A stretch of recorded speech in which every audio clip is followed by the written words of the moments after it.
Hello friends, Ram Ram. कैसे हो आप सभी? उम्मीद करता हूं कि आप लोग अच्छे होंगे।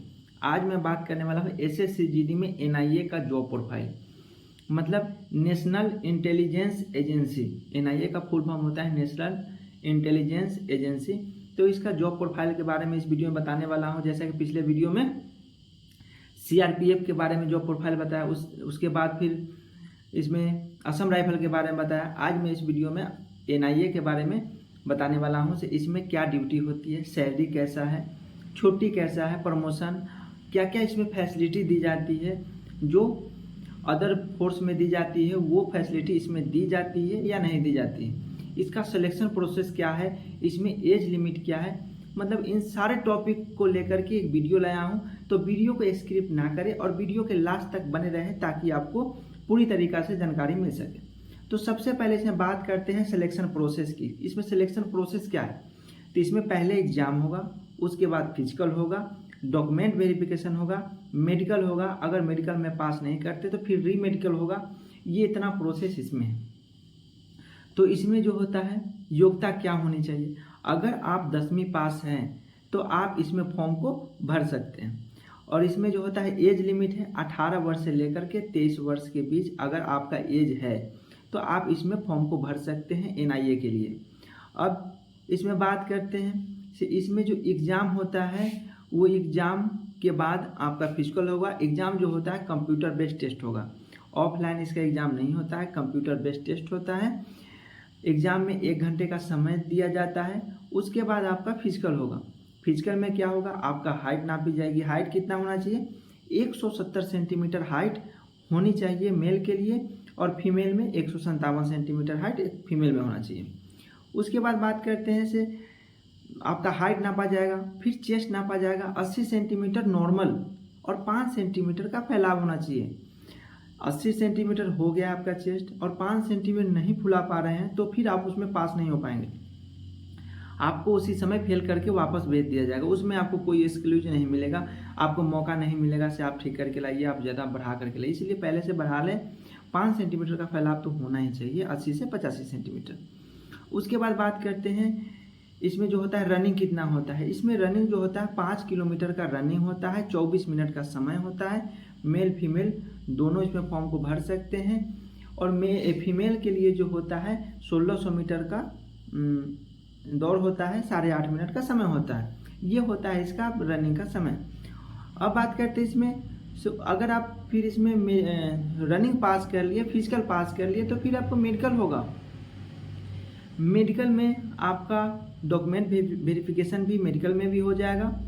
तो जो मेडिकल होगा उसमें बहुत सारे टेस्ट लिए जाते हैं, जिसमें आपका हर एक पार्ट्स का टेस्ट होगा। जिसमें आपको जिस कैंप में आपका मेडिकल हो रहा है उस कैंप में तो आपका नॉर्मल जो चेकअप होता है वो हो जाएगा। उसमें डॉक्टर नियुक्त होते हैं, बहुत से फोर्स से डॉक्टर आते हैं उसमें, तो डॉक्टर उसमें चेक करेंगे। और जो वहाँ पे उपलब्ध नहीं होता है तो वहाँ के जो सरकारी हॉस्पिटल होते हैं वहाँ पे आपका यूरिन जांच होगा, और जो कुछ जांच होता है एक्सरे उक्सरे वो सब होगा हॉस्पिटल में आपको जा कर के। तो ये होता है मेडिकल में। आँख का होगा जांच होगा, कान का जांच होगा, और इसमें होता है जो पैर का जांच होगा, हाथ का जांच। हाथ भी टेढ़ा नहीं होना चाहिए, पैर का जो घुटना है वो आपस में सटना नहीं चाहिए। ये सब सारे चीज़ों पर आपको ध्यान देना होगा। मेडिकल जाते समय आपका कान पे आपको फोकस करना होगा से कान मेरा गंदगी से भरा तो नहीं है, तो उसको साफ करके जाना होगा, दांत को साफ करके जाना होगा। तो इन सब चीज़ों पर आपको ध्यान देंगे तो आपका मेडिकल आराम से निकल जाएगा।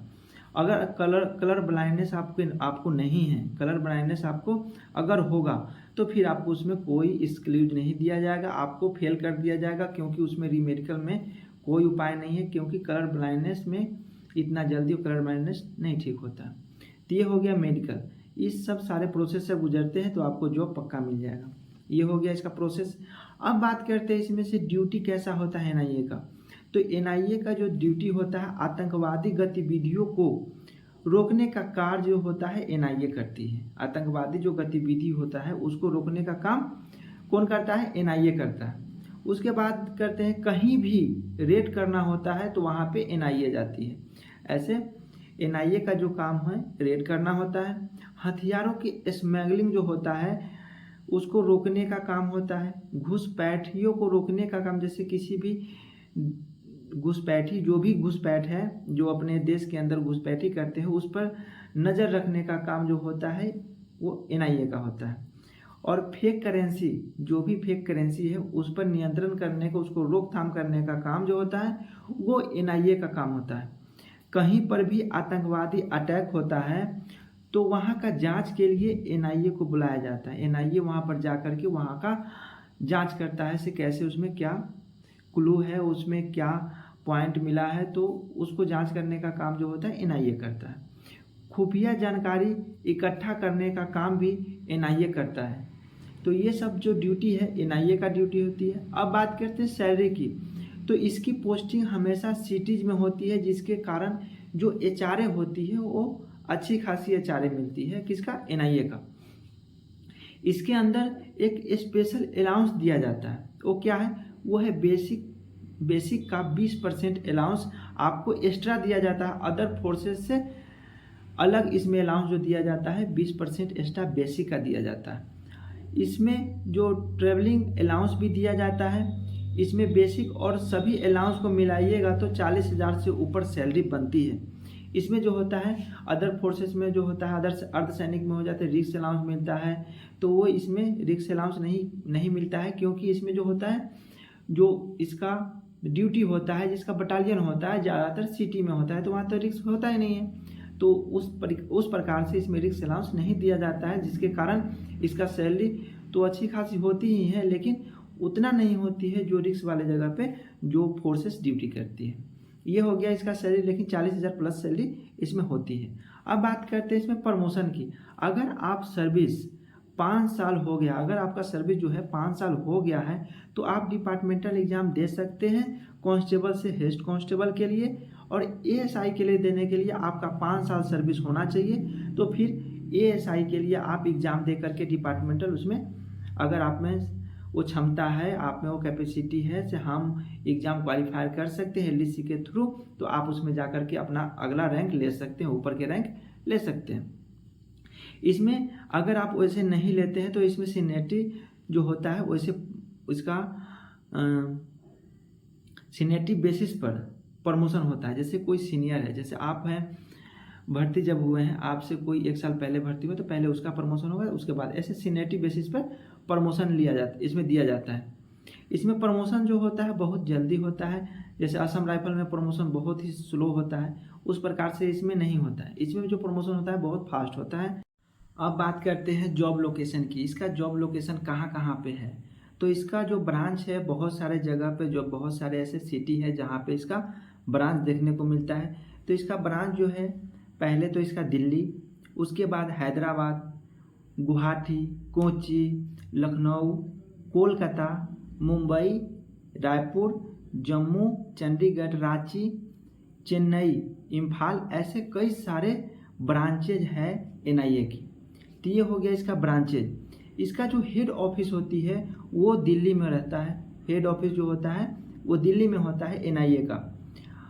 और कुछ लोगों का जो पोस्टिंग होता है ब्रांचेज में भी, अगर आप इसमें भर्ती हुए हैं तो हो सकता है आपका भी पोस्टिंग ब्रांचेज में हो सकता है। अगर उस तरीक़ा से आप में काबिलियत है, आप ऑफिस वर्क जानते हैं, तो इसमें आपको ब्रांचेज में पोस्टिंग हो सकता है। क्योंकि ब्रांचेज में जो होता है वो ऑफिस वर्क होता है, कागजी कार्रवाई होता है, तो उसको लेखा जोखा रखने का काम जो होता है ब्रांचेज में होता है, तो ऑफिस में उसका काम होता है। अब बात करते हैं इसमें छुट्टी की। इसमें छुट्टी कितनी मिलती है? इसमें जो छुट्टी मिलती है 30 दिन ईएल छुट्टी मिलती है, उसके बाद 8 दिन सीएल छुट्टी मिलती है, 15 मेडिकल मिलती है, 17 हॉलीडे मिलती है, 2 आरएच मिलती है, प्लस संडे।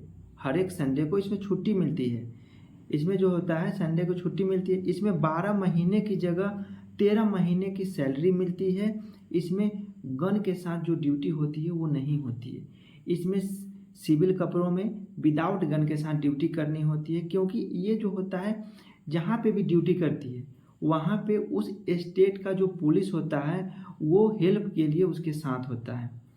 तो पुलिस जो होता है वो राइफल के साथ रहेगा, वो आपका सपोर्ट में रहेगा, आपके हेल्प में रहेगा, लेकिन आप जो रहोगे वो विदाउट वेपन के साथ ड्यूटी करना होगा।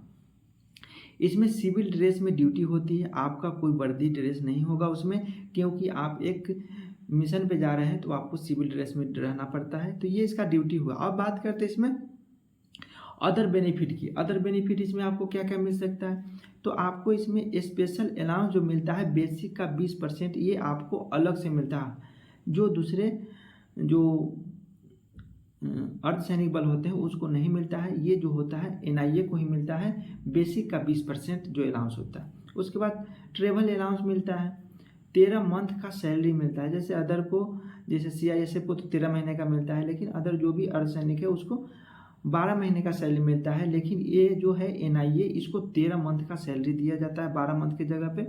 उसके बाद कैंटीन की फैसिलिटी है, लिकर की फैसिलिटी है, और हमेशा सिटी में पोस्टिंग मिलने के कारण एचआरए में जो होता है एचआरए वो ज़्यादा मिलती है।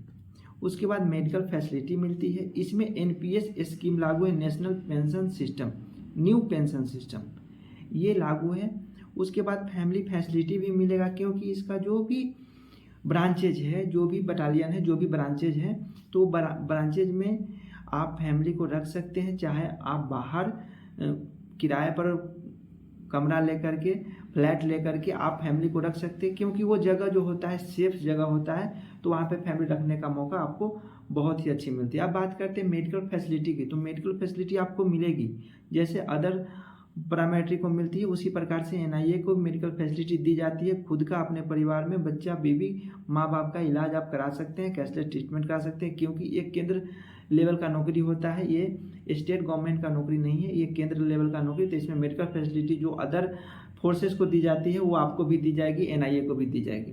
ये होता है इसके मेडिकल फैसिलिटी। अब इसमें बात करते हैं जो इसमें होता है कैंटीन फैसिलिटी भी दी जाती है। आप कैंटीन से कम जो होता है उसमें आपका जो प्रिंट रेट है उस पर आपको नहीं मिलेगा, आपको छूट दिया जाएगा। जो भी ऑथराइज है जितना % छूट देने का, तो आपको छूट मिलेगा, उस पर आप कैंटीन से सामान ले सकते हैं। और लिकर का है तो लिकर भी आप दारू का सुविधा ले सकते हैं, लेकिन आपका जिस स्टेट में है उस स्टेट में बैन है, तो फिर आप दारू का आपके लिए भी बैन है, आप नहीं ले जा सकते हैं अपने स्टेट में, चाहे आप फोर्स का मेंबर क्यों ना हो, आपके लिए भी बैन होगा। तो ये हो गया इसमें क्या क्या फैसिलिटी है, कैसा ड्यूटी है, कहाँ पे इसका ब्रांचेज है, और इसमें सिलेक्शन प्रोसेस क्या क्या है, ये सारे टॉपिक पर मैं वीडियो बना दिया हूँ। वीडियो कैसा लगा कमेंट में ज़रूर बताइए। अच्छा लगे तो वीडियो को लाइक करें, वीडियो को ज़्यादा से ज़्यादा अपने दोस्तों के पास शेयर करें। चैनल पे नए हैं, अगर पहली बार आए हैं तो चैनल को सब्सक्राइब करना ना भूलें। ऐसे ही वीडियो देखने के लिए चैनल को सपोर्ट करते रहें, चैनल पर सपोर्ट करते अपना प्यार ऐसे ही बरसाते रहें। फिर मिलते हैं नेक्स्ट वीडियो में, तब तक के लिए जय हिंद, जय भारत।